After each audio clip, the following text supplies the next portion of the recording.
Hey guys, second video in the boss review series. This is actually the last boss we're doing before going into the Savages, the Normals and Savages. Really the only purpose of doing it was just to have us learn the game a little bit before going into the Savage content.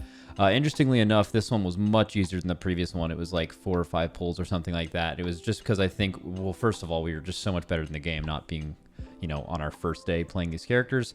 So our actual individual play was much higher, which leads to higher familiarity with the fights. But also this fight just had more intuitive mechanics to just a normal MMO way of thinking, where I think the previous one, Titania, had a lot more things that were very specific to Final Fantasy. So we kind of, you know, it took a little bit longer to like intake that information basically. But either way, really interesting conversation, and you guys just stick around and see it. Thanks. I think this was the pull we killed it. Yeah, it was. Okay, let me back it up. Okay, so this was our initial idea for this, which you probably saw, was we didn't know initially if it had to bounce. We thought it was like total distance traveled. So our first idea for a strat before we figured out the bounce thing was to maybe just send it across the room in a line. So it like just went out its whole distance without ever having to bounce and staying in the middle. Our strat always revolved around making it easy on everyone else by making the 2 people make the angle correct so no one has to worry about it and everyone stay in the middle. That's basically what we ended up doing at the bounce. I'm assuming that's what most... Is there like another strat people use for that? So there's uptime strats for that, which are pretty slick, where you have it go directly through the middle of the boss and then everyone stands on the flanks so that everybody can keep hitting it. So if the melee gets targeted, they just stand in front. Because the way that those are... Oh, I see. You know the swords that spawn and tether to the player? Yeah. They spawn radially from the player. So if everyone stacks at the back, the 2 swords are going to spawn at the back of the room. And that's where that line is going to start. So you missed that, how that functioned, because it's randomly spawned, and you got there eventually after trying to figure out who it was going to be on, but you didn't determine where the sword starting location was going to be. Okay. What did you say about that? You could bait where they spawned, you said? Yeah, so if you draw a line out from the center of the room through your character to the next gold circle, that's where it's going to spawn if you get selected. So basically, if you all stacked up, they would just go through your character and they would both be stacked, right? They can't be directly on top of each other, but they'll be right next to each other, to the point where you could have the people who get marked just go to the other side of the boss from where those swords spawn. And you get way more uptime. Yeah, okay. Yeah, way more uptime. Yeah. Yeah. All right. That's But what cool. people typically did early on is just put them like left and right side of the boss at the far side of the wall, like you guys ended up doing, and then just duck in. All right, cool.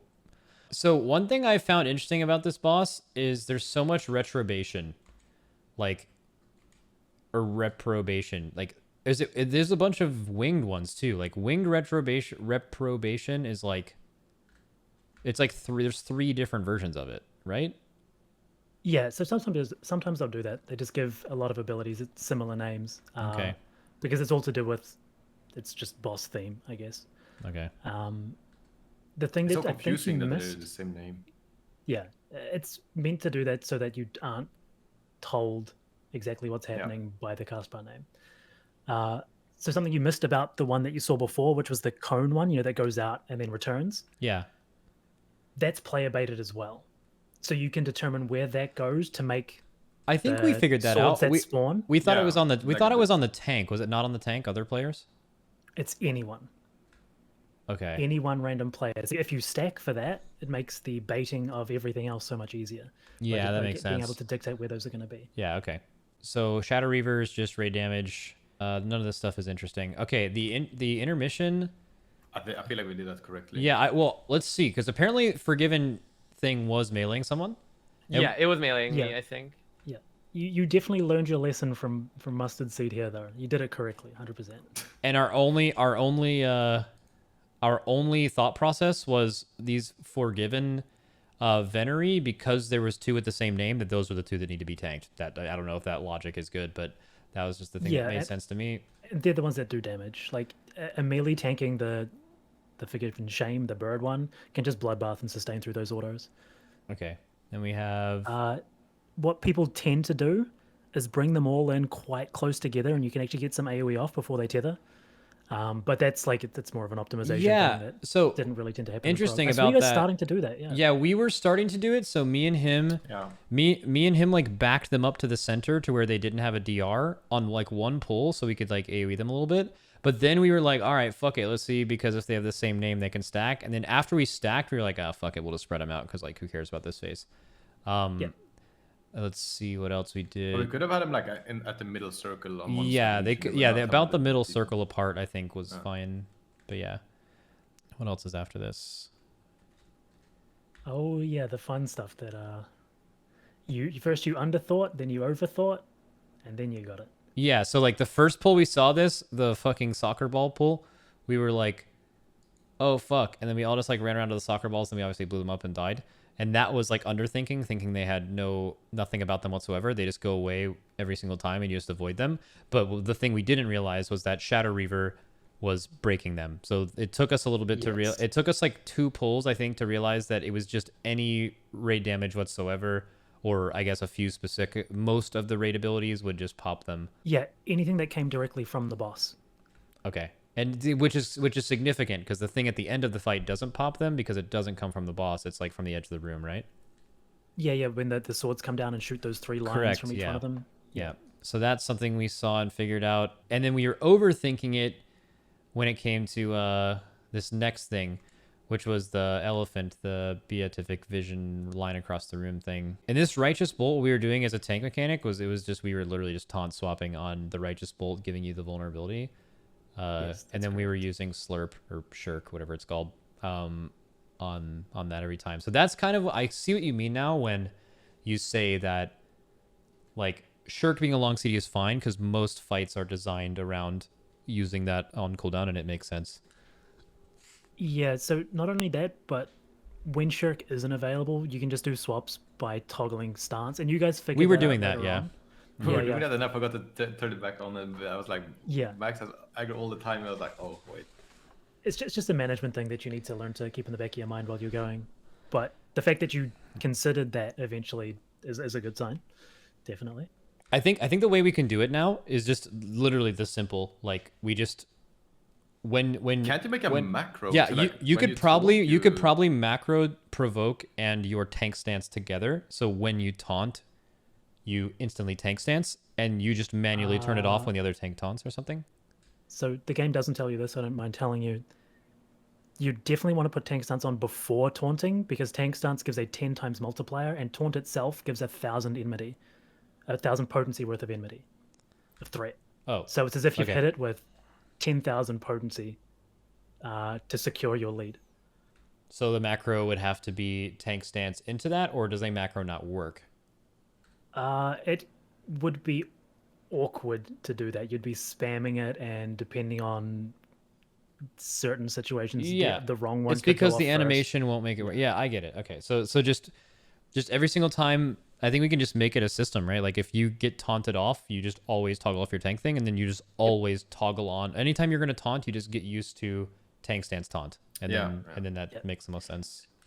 Most of the time as well, you can just turn it off for 15, 20 seconds and then turn it back on, and you should be fine. They should have established enough of a lead that without, damage downs or anything like that, you're not going to creep back up. But better safe than sorry. Okay, cool. So that's just the thing with the tank mechanic. And then this next part was one where our initial thought was like, okay, we're definitely, so I had 2 thoughts here, about how to do this better.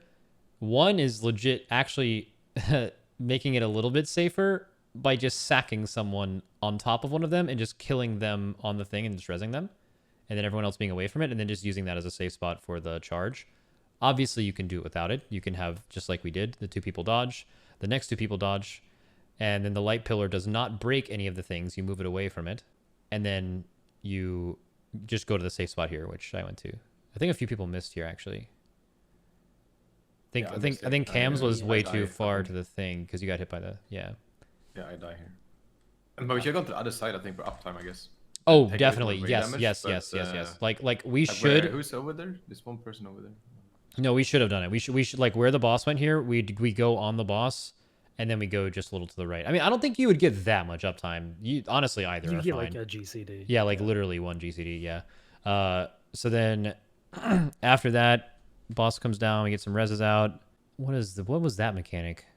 Hold up. That was the cone wing swords going out. They're going to return, and it'll be with God Rays. Oh, I never realized that.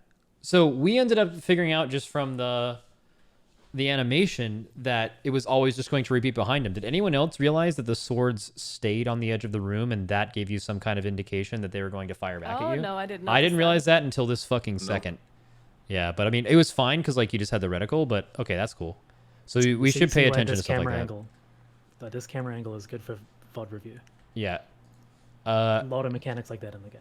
Okay, so God Ray goes off. This was one where we found there was a little bit of safe spot, but I noticed that if you went far back, you had enough time to cycle into the little safe cone right here after these things went off. Yes, you can actually 2-to-1 dodge, like into one as it explodes, if you don't have space on that side, but it's kind of spook. Oh, okay. All right. But yeah, God Ray's pretty straightforward, don't stand in bad. Yeah. And then Shadow Reaver, let's see. Right, just pulled another tank thing. Okay, so here was the weird Starbirth. Or no, this is not... Yeah, we needed to aim with the beam, but I feel like you could just have used all your raid cooldowns and just take one of these at the end if you wanted to. Yeah. I guess that would be the pug strat. Sorry, go ahead, Steve. Taking one of them gives everyone a damage down, right?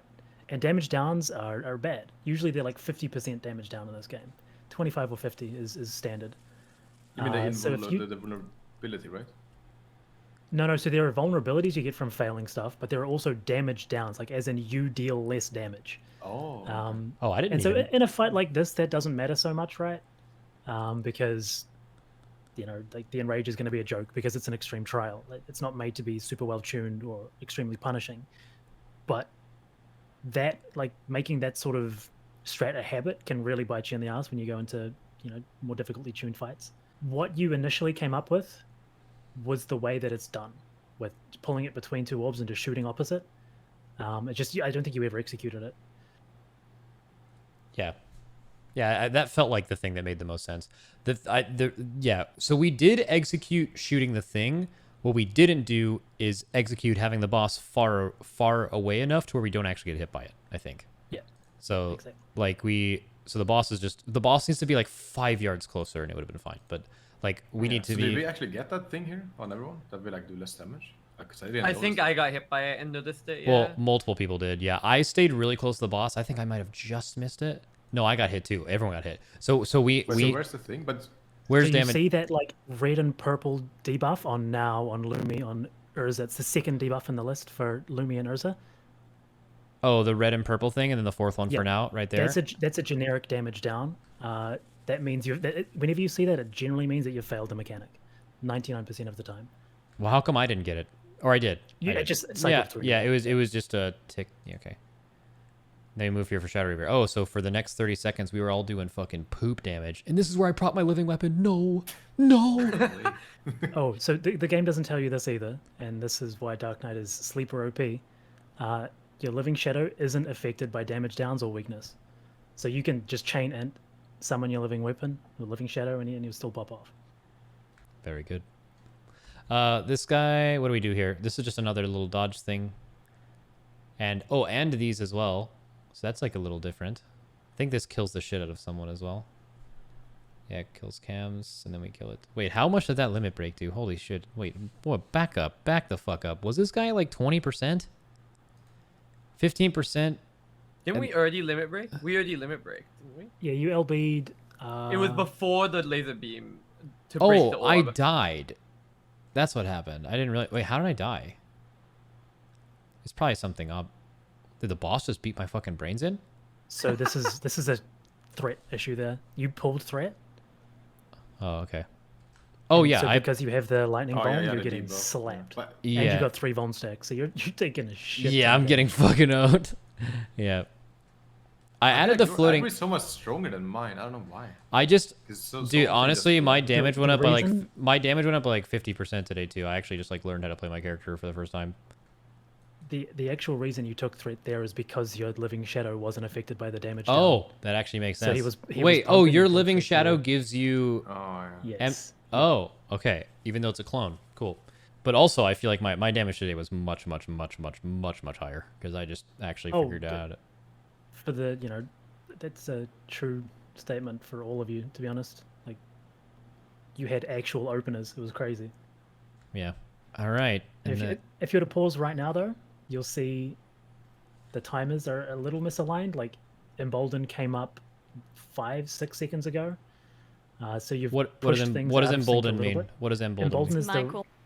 the rightmost one on your offensive buffs, party buffs list. So the objective is to keep the one on the far right, the one on the far left, and the one in the middle all synced up. Actually, the two on the left, all three on the left and the one on the right are all going to be 2 minutes, except the one in the middle, which is a 60. It's Those are not all important in a fight like this. Yeah. But they will become really, really important as you go forward. Yeah, because there's gonna be damage checks for sure with our gear. But so what those are, the things I have above my party frames are, so to the left of my party frames are each individual person's CDs, like defensive CDs. So you see purple bubble, octopus bubbles near the bottom for Cams and Nagura. I'm working with the add-on developer or the UI developer. He's going to make it spaced out to where it actually reaches, but you can see that the party frames are a little bit bigger than the actual like things. But and then on top, those are all of our damage cooldowns. So like he said, the 2 on the left, the 3 on the left, and the 1 on the right are all 2 minutes, and we should always have synced. And you guys should know when those are about to happen, just every 2 minutes, and then that's when you fucking pop. That's when you blast. I feel like everyone kind of needs to track those. But you need to have this like UI. Everyone, this is not like something I don't simple. think. I only want to see the. Well, I mean, first of all, you could download this UI, uncheck every single thing except for that, and it's literally pre-configured to show up like that. It would take 2 seconds. Those things are already. You don't have to add anything. But also, it kind of happens naturally. Like if everyone just uses them on cooldown until we actually talk about holding them for something, I don't think it's a problem because there's like a ton of people in this game actually know that they're going to be pressed at certain times, and they just know that you don't need to track them. It's just like we as like WoW players are trained to think min-maxing like that, right? Like you just, that's why you think you need to have it. It's just what we're used to. Okay, and then we killed this guy. How much longer does this boss go before we blow up? I think there's still another mechanic set or two. Same thing with Titania, right? You guys are overgeared. This was more about the personal responsibility. Okay. That's why I think this was a good fight for you guys. And less the puzzle, more the not standing in bad, understanding a couple of tells that you hadn't seen before. Is this boss widely considered to be way fucking easier than the previous one, or were we just super new to the game? Not way easier, but easier. I can tell you from all of us, less punishing. Bro, I can tell you from all of us that we felt like that previous boss we did was at least 10 times harder than this. Like, it feels like the but I think it's because we don't understand the mechanics. Right? Yeah. We just didn't understand. Yeah. It's the level of punishment is different between the two. This one just gives you a ton of vulnerabilities. Titania would straight kill you in a lot of places. Also, I feel like Titania had more like Final Fantasy mechanics. That makes sense. That we have no clue what like they do. But if you play the game for like years, you would know like, oh, so this is happening. Yeah, this boss seemed like incredibly easy, like super fucking easy. Yeah, you went through it pretty quickly. I will say, from watching it, it felt like you overthought, but you don't know how much you should be, how cerebral you should try to be about these fights right now. The overthinking thing I'm not worried about at all because we have literally no gauge as to what normally under or overthinking is in this game, right? We're just basically guessing. So. Oh, absolutely. And the biggest problem is that the amount that you're going to need to think about things is going to be very different based on the content that you're doing. And like this is an extreme trial, so you don't know where that bar is right now.